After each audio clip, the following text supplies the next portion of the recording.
আসসালামু আলাইকুম viewers, welcome to another video. পাখিরহাট YouTube চ্যানেলে আপনাকে স্বাগতম। বরাবরের মতো চলে আসলাম নতুন আরেকটি ভিডিও নিয়ে। তো আজকে খুব সকাল সকাল চলে আসলাম। তো আলহামদুলিল্লাহ আজকে মোটামুটি ওয়েদার ভালো আছে।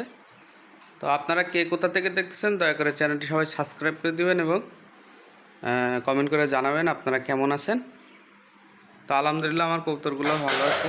তো আজকে একদম সকাল সকাল চলে আসলাম, কারণ হলো আপনাদের দেখাবো যে আমি রুটিন করে কি খাবার দেই এবং কেমন ধরনের খাবার দেই, এগুলো আপনাদের জানা দরকার। আর আপনারা যারা নতুন কবুতর পালছেন তারা খুব ইয়া করে পালবেন, কারণ কি কবুতরের কিন্তু এখন মোটামুটি অসুখ হচ্ছে এবং হলো আপনারা রানীক্ষেত বিভিন্ন রোগে আপনার কিন্তু কবুতর অসুস্থ হয়ে যাচ্ছে। তো আপনারা এদিক দিয়ে খেয়াল রাখবেন সবাই।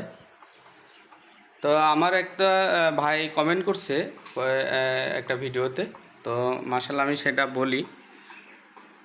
তো উনি লিখছে হলো ওনার কবুতর কেন ডিম পারতেছে না। উনি আবার হলো কবুতর কিনেই হলো ই ক্যাপ খাওয়াইছে, দুইটারই ই ক্যাপ খাওয়াইছে। তো আপনারা ই ক্যাপ কখন খাওয়াবেন আর এখন কেন খাওয়াবেন আবার কেন খাওয়াবেন না। তো একটা কবুতরের যদি প্রাপ্ত বয়স না হয়ে থাকে তাহলে সেই কবুতর কেন ডিম দিবে? কবুতরের প্রাপ্ত বয়স না হলে কবুতর কখনোই আপনাকে ডিম দিবে না।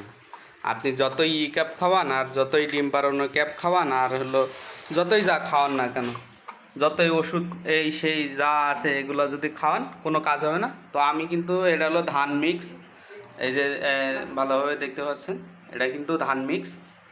তো ধান মিক্স আমি রেগুলার খাওয়াই বলতে কি আপনার মানে একবেলা করে দিই আর একবেলা করে আপনার ভালো খাবার দিই, সেটা হলো ধান ছাড়া অন্য অন্য মিক্স আর কি, সেইগুলো দিই। তো মাশাআল্লাহ আমার কবুতরের গঠন কিন্তু খুবই ভালো আছে। এখন ওরা ডিম পারছে, এই কারণে আমি ধানটা খাইতে দিই। আর তেল জাতীয় কোনো খাবার দেওয়া যাবে না, আবার হলো বেশি ভিটামিন জাতীয় কোনো খাবার দেওয়া যাবে না কবুতরকে, যতদিন আপনার ডিম থাকবে ততদিন। আর কবুতর হলো সবসময় রেস্ট দিয়ে দিয়ে আপনারা কবুতরকে ডিম পাড়াবেন। কবুতর যতক্ষণ নিউ অ্যাডাল থেকে অ্যাডাল না হবে ততদিন থেকে আপনারা কবুতরকে কোনো ডিম পাড়ানোর সুযোগ দিবেন না। কারণ হলো বেশি খাবার দিবেন না, বেশি ভিটামিন জাতীয় খাবার দিলেই কিন্তু ডিম পেড়ে দিবে। কিন্তু আপনারা ওইটা করবেন না। ওইটা করতে হলে আপনার হলো যারা নিউ অ্যাডাল আছে মিনিমাম 7-8 পরে চলে যাবে, তখন থেকে আপনারা ডিম নেওয়া শুরু করবেন। তাহলে আপনি খুব বেস্ট কোয়ালিটি পাবেন, খুব ভালো কোয়ালিটির বাচ্চা পাবেন, ডিম পাবেন।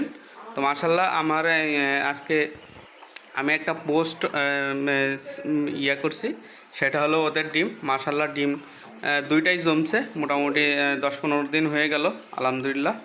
তো ডিমের বাচ্চা হবে আলহামদুলিল্লাহ, সেইটা দেখছি। তো এই ডিমের বাচ্চা নিয়ে আমি কিন্তু আপনাদের একটা ভিডিও দিয়েছি যে আপনার বুঝবেন কীভাবে যে কতদিনে আপনার ডিমটা বাচ্চা হবে কি না, কি হবে।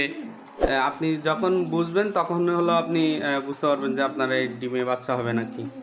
তো আপনারা সবসময় এগুলো খেয়াল করবেন আর হলো নিয়মিত ভালো মানে গ্রিড খাওয়ানোর চেষ্টা করবেন, তাহলে আপনার কবুতর আরও ভালো থাকবে।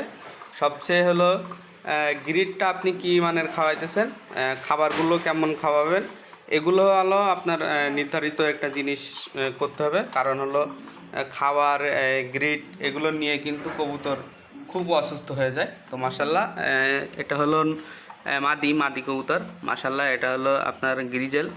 তো আলহামদুলিল্লাহ খুবই ভালো।